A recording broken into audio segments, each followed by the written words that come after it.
Bukod po sa 4 na Pilipinong nawawala sa Myanmar, nakatuon din ang pamahalaan ng Pilipinas na mabigyan ng tulong ang mga kababayan nating na-trauma matapos maranasan ang malakas na lindol nitong March 28.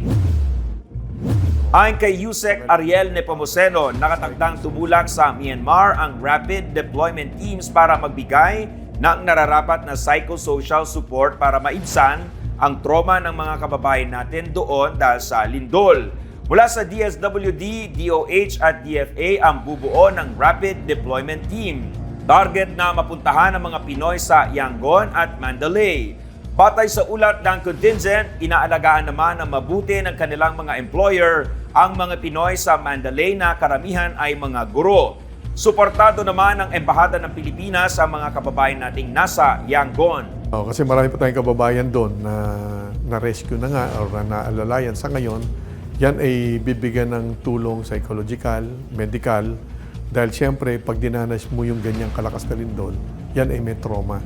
So kailangan ng tinatawag na psychosocial attention galing sa mga eksperto ng DSWD, again ng DOH din.